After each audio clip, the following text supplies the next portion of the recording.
जिंदाबाद, योगी आदित्यनाथ जिंदाबाद, जिंदाबाद जिंदाबाद, योगी जी को जय श्री राम, जय श्री राम, जय श्री राम, योगी जी को जय श्री राम, जय श्री राम, जय श्री राम।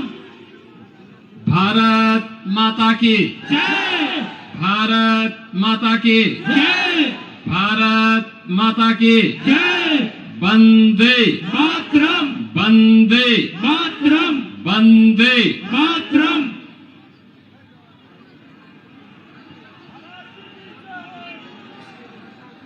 एनआईटी की आज की सभा में मंच पर उपस्थित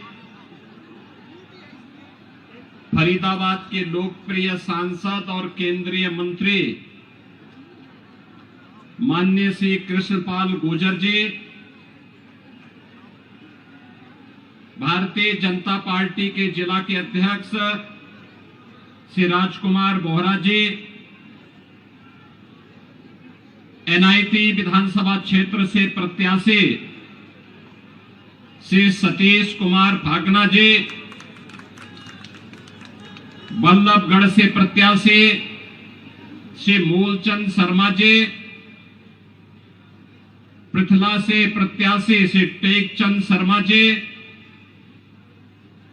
बड़कल से प्रत्याशी श्री धनेश अदलक्का जी, पूर्व विधायक नरेंद्र गुप्ता जी, अनिल नागर जी, भगवान सिंह जी, डॉक्टर आरएन सिंह जी और भारी संख्या में एनआईटी विधानसभा क्षेत्र में आयोजित इस सभा में उपस्थित सभी मेरे उपस्थित बहनों और भाइयों, पराशर और ऋषि और भगवान वेदव्यास की परंपरा से जुड़े हुए इस पावन धरा को कोटि कोटि नमन करते हुए मैं आप सबका हृदय से अभिनंदन करता हूं। बहनों और भाइयों, मैं उत्तर प्रदेश की धरती से यहां पर आया हूं, प्रभु श्री रामलला की पावन धरा से, और पूरा देश ही नहीं बल्कि पूरी दुनिया इस बात को जानती है कि अयोध्या में 5 सदी के बाद यानी 500 वर्षों के बाद रामलला फिर से अपनी पावन जन्मभूमि पर देव विग्रह के रूप में विराजमान हुए हैं। 22 जनवरी 2024 को प्रधानमंत्री मोदी जी ने अपने कर कमलों से 5 सदी का इंतजार समाप्त किया और अयोध्या में रामलला फिर से विराजमान हुए। ऐसा नहीं कि प्रयास पहले न किया गया हो। अयोध्या में रामलला का भव्य मंदिर बने, रामलला फिर से विराजमान हो, इसके लिए 76 बड़ी लड़ाई हिंदुओं ने लड़ी, लाखों हिंदू बलिदान हुआ।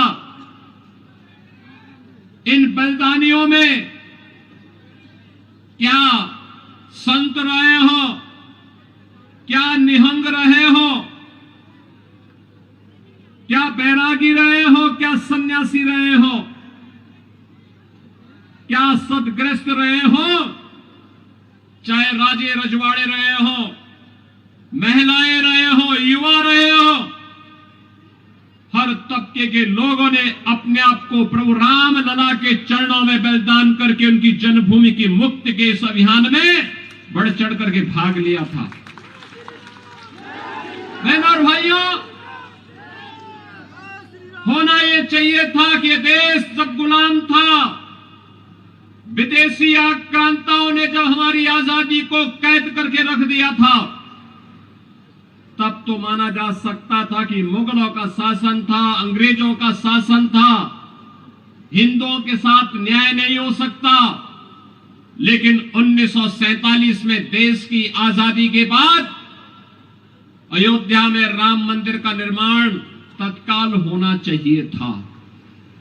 विवाद भी नहीं था। कांग्रेस की सरकार चाहती तो निर्णय लेती, अयोध्या में रामलला का भव्य मंदिर का निर्माण करती, लेकिन विवाद नहीं था। लेकिन कांग्रेस ने विवाद खड़ा करवा करके बैरियर खड़ा करवाए गए, नहीं होने दिया। राम मंदिर के विवाद का समाधान नहीं होने दिया गया। और याद करिए, कांग्रेस जिस समस्या का समाधान 65 वर्षों में नहीं कर पाई, 2014 में मोदी जी प्रधानमंत्री बने, 2017 में उत्तर प्रदेश में मोदी जी के आशीर्वाद और उनके आह्वान पर भारतीय जनता पार्टी की सरकार बनी 17 में, और 19 में अयोध्या में राम मंदिर का विवाद सदैव के लिए समाप्त हो गया। मैं इसीलिए कहता हूं, कांग्रेस ये समस्या का नाम है। देश की जितनी भी समस्या हैं, ये सब कांग्रेस ने दी है। देश के विभाजन की त्रासदी हो, देश के बंटवारे की त्रासदी हो, देश को जाति के नाम पर, क्षेत्र के नाम पर, भाषा के नाम पर कमजोर करने की ये कुत्सित चेष्टा रही हो, देश को आतंकवाद, नक्सलवाद और उग्रवाद और अराजकता की भट्टी में धकेलने का कार्य रहा हो, देश में भ्रष्टाचार, परिवारवाद और भाई भतीजेवाद की दुष्प्रवृत्ति को फैलाने का रहा हो, ये सभी कांग्रेस की देन है। कांग्रेस देश की समस्या का नाम है, और दूसरी ओर भारतीय जनता पार्टी समाधान है, समाधान। बहनों और भाइयों, मैं कल और परसों 2 दिन जम्मू कश्मीर विधानसभा चुनाव के लिए गया था। जम्मू में बारिश पड़ रही थी, मैं एयरपोर्ट के अंदर गया, तो मैं तो अचानक ही अंदर गया था। मुझे तो वहां लैंड करके तत्काल वहां से हेलीकॉप्टर से